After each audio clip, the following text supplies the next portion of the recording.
Hey everyone, today's video is going to be a little bit different than normal. We're actually going to go back in time and we're going to take a look at the Win600. I've been curious about this device since I first got into handheld PCs when I bought my Steam Deck. So when Geek Buying reached out to see if I was interested in taking a look at it, I gladly accepted. Geek Buying no longer has this in stock, but I will show you some other devices that they have as well. We'll jump straight into the unboxing. When you open it up, you're greeted with the device and a little cover on top, very anbernic-like. And here's the Win600. I'm definitely interested in taking this one through its paces and seeing what it's capable of. Underneath the Win600, you're greeted with a screen protector as well as the instruction manual. And lastly, we have another box here that has the charging block. And if you pull it all the way out, you get an adapter and a USB-C cord. The charging block itself is power delivery 3 at 45 watts and it has a retractable plug-in. For the testing done on today's video, I've done two sets of tests. One of them is with the device straight out of the box, and the other one is with a memory upgrade and a couple of optimizations. Before we get to testing, let's take a look at the device's specs. For the CPU, we have an AMD Athlon Silver 3050E. Our GPU is an AMD Radeon RX Vega 3. For the memory, it is replaceable, but it comes with 8GB of DDR4 RAM at 2400 MHz. Our storage is a 2242 size SSD and it comes with 256 gigabytes. We have a 6-inch 720p IPS display with 10 points of touch. For connectivity, we have Wi-Fi 5 and Bluetooth 4. For I/O, we have one USB-C port that's USB 3.1 and a USB-A port that's USB 3. We also have a 3.5mm headphone jack and there is no micro SD card slot. And finally, the device weighs 490 grams. Next, we'll do a physical overview of the device. It's fairly light, the D-pad is a little bit squishy, the joysticks are the Joy-Con size, the buttons I must say are also a little bit squishy. And these smaller buttons feel like they're tactile. If you go to the top here, we can take a look at our I/O. We have our USB-C, USB-A, and a heat vent, and then on the bottom we have the speaker grills and a headphone jack. On the left we have our volume and our power button, and on the right we have a keyboard button as well as a gamepad and mouse mode toggle. The lower of the two is the keyboard button. Next, we'll take a look at the ergonomics. It's a little bit interesting on this device. So if you look at the back, there is a grip, but it's very small. The joysticks are in a little bit of an awkward place being at the bottom. It makes it a bit of a reach to get to the triggers and then also use the joystick, but I found using my pinky I can kind of prop it up a certain way, which makes it playable, but it's still a bit awkward if you're planning to use the joysticks. Now we can move on to performance. I'll show the stock device on the left and the upgraded RAM on the right. For Time Spy, we had 392 on the stock device and 420 with upgraded RAM. Next, we'll take a look at Grand Theft Auto 5, and it doesn't seem to really matter whether we have the RAM upgraded or not. It's running in the mid to low 20s most of the time. And this is with me dropping all the settings as low as I can go, so it is really struggling to play this game. So you can technically play Grand Theft Auto 5, but unless you're installing a mod that can lower the settings further, I wouldn't recommend it. Next we have God of War. I did want to try a fairly modern AAA game just to see what it did.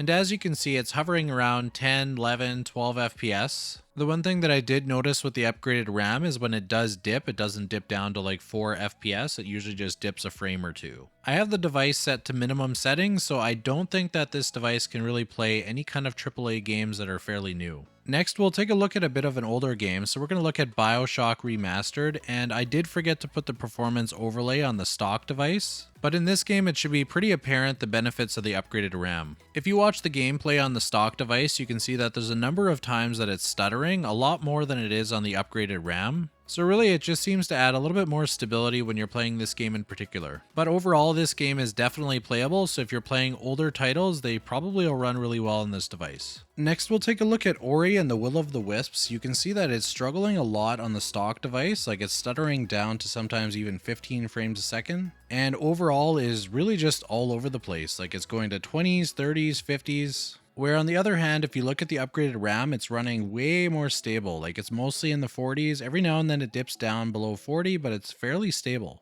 So when it comes to games like this that aren't necessarily super heavy, but do take a little bit to run, I would recommend upgrading the RAM if you want to get a bit of a smoother experience. It's fairly cheap to do. It's like 20 bucks maybe. And there's a few tutorials on how to do it. It's fairly easy. I think Retro Game Corp has one, so check that one out if you do decide to get this device, if you want to find a really cheap way to upgrade it. And now to summarize my thoughts. So the first thought is, who is this for? Well, I think it's for people that want to play 2D games, maybe some emulation, and possibly some light 3D games like what I was showing before with BioShock. In those particular use cases, I could see the device working well, but if you want to play AAA games, this is definitely not the device for you. And now with such a competitive landscape for handhelds, it's really hard to justify getting something that can't play AAA games, or even games that are 2 years old. So really, if you're going to be buying it, it's probably because you just want to add it to your collection, or there's something niche about it that you really like. For myself personally, I found it kind of fun. I do like taking devices that are a little bit older and kind of seeing what I can push out of them. So I'll probably do some more searching and see if there's other tweaks I can do to get a little bit more out of it. So as I mentioned in the beginning, I received this device from Geek Buying, so they don't have it in stock, but I will show you some other devices that they do have, which if you're not planning to buy it today, I would keep an eye on the site. They do have some really good sales that come up now and then. But for now, let's take a look at what they have. Okay, so let's go to geekbuying.com and let's see what they have on sale. So at the front page, you can see that they have some retro devices on sale, but we'll go to the full category to see the full section. If you click on consumer electronics, on the right side here, there's handheld game consoles. Now this is mostly retro handhelds, like they have the Miyoo Mini Plus going for $59.99, and that's actually the cheapest I had seen it when I was looking up the prices recently. I had checked it on Amazon and AliExpress, and this was a little bit cheaper, so if you're looking to get the cheapest price, then this would be a good option. You can also get it without the card, the 64 gig, for $57.99 if you just want to set up your own. They have sales as well on the RG353VS, and this is the one I had reviewed when I had also shown the Miyoo Mini Plus, and I compared the two.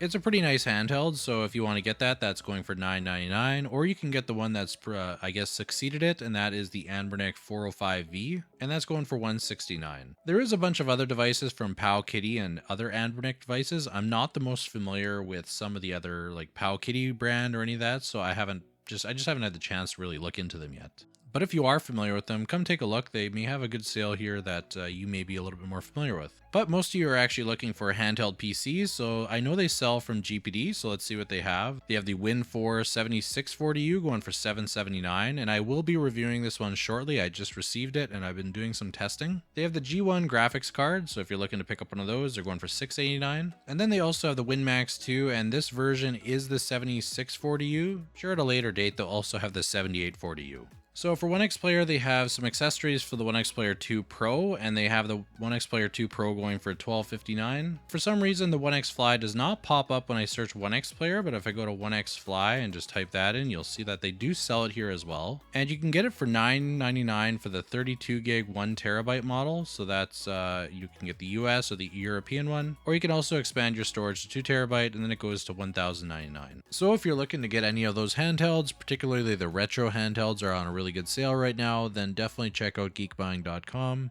And a special thank you to them for making this video possible by providing the review unit. I hope you enjoyed this video, and thank you for watching.